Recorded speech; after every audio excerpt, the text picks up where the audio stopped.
നമസ്കാരം.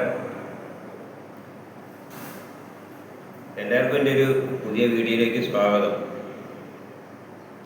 കള്ളൻ കപ്പലിൽ തന്നെ കള്ളൻ കപ്പലിൽ തന്നെ എന്ന് പറഞ്ഞിട്ടില്ലേ? കേട്ടിട്ടില്ലെങ്കിൽ കേട്ടോളൂ.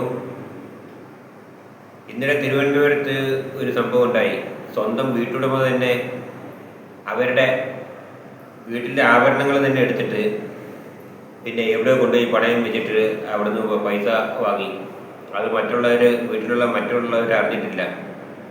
അപ്പോൾ അത് പൊളിക്കാനായിട്ട്, അത് മറയ്ക്കാനായിട്ട്, ആ കള്ളം മറയ്ക്കാനായിട്ട് വേറെ ആഭരണങ്ങൾ അവിടെ നിന്ന് കവർന്നെടുത്തതായിട്ട് പോലീസിൽ റിപ്പോർട്ട് കൊടുത്തു. അത് പുറത്തുനിന്ന് ഒരു കള്ളം വന്നിട്ട് നമ്മുടെ ഇവിടെയുള്ള സാധനങ്ങളൊക്കെ മോഷണം പോയിട്ടുണ്ട്, ഇത്ര സാധനങ്ങൾ. അപ്പം ഈ ജനലിൻ്റെ കൈവരി, അതായത് അതിൻ്റെ ഗ്രില്ല് മുറിച്ച് അറത്തുള്ളി കയറിയായിട്ടുള്ള ഒരു ഇതൊക്കെ വീഡിയോ നമുക്ക് കാണാം. അപ്പം പോലീസിൻ്റെ വിശദമായ അന്വേഷണത്തിലാണ് അത് തെളിഞ്ഞത് ഇയാൾ തന്നെയാണ് അത് ചെയ്തത് എന്നുള്ളത്.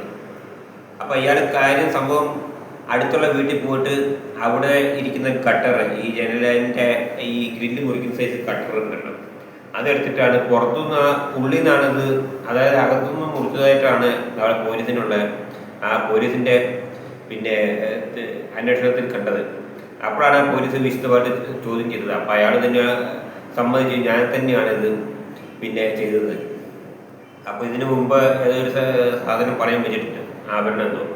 അപ്പോൾ അത് മറയ്ക്കാനായിട്ട് വീട്ടുകാരെ അറിയാതെ അയാൾ തന്നെ പുറത്തുനിന്ന് ഒരാളെടുത്തുന്നുള്ള രീതിയിൽ അയാൾ പോലീസിനോട് പറഞ്ഞു. പക്ഷേ ആ പോലീസിനോട് പറഞ്ഞത് പാടിപ്പോയി. മൊഴി പോലീസ്, ഞാൻ പറഞ്ഞില്ല, കേരള പോലീസ് എങ്ങനെയായാലും നമ്മൾ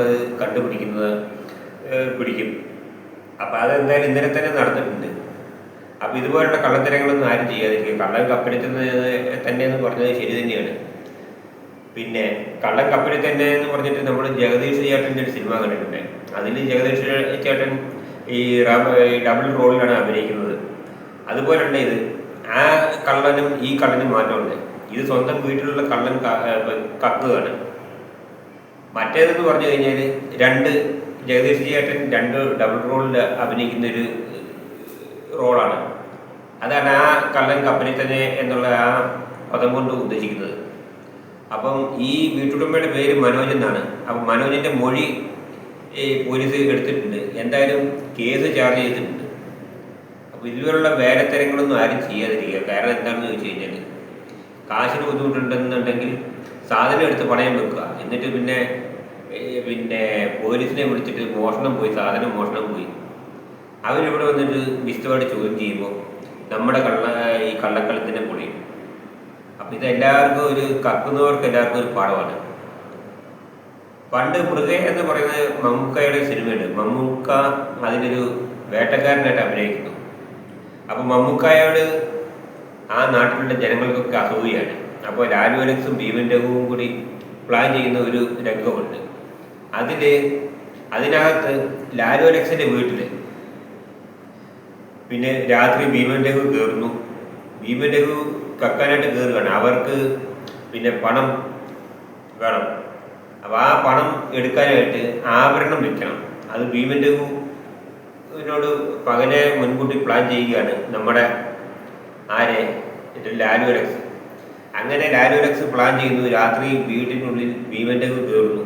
വീട്ടിനകത്ത് കയറിയത് കൂടി എവിടെ മേശയിൽ എന്തോ തട്ടി എന്തോ സാധനങ്ങൾ താഴെ ചാടുന്നു. കള്ളൻ എന്ന് പറഞ്ഞ് ഒച്ചയിടുന്നു. ശാരി ആണ് അതിൽ ലാലു അലക്സിൻ്റെ ഭാര്യ. അങ്ങനെ അവിടുന്ന് എല്ലാവരും കൂടി ചാടി എണീക്കുന്നു. ഭീമൻ രഘു ഓടുന്നു. അപ്പോൾ മമ്മൂക്ക ഇതൊരു പട്ടിയുണ്ട്.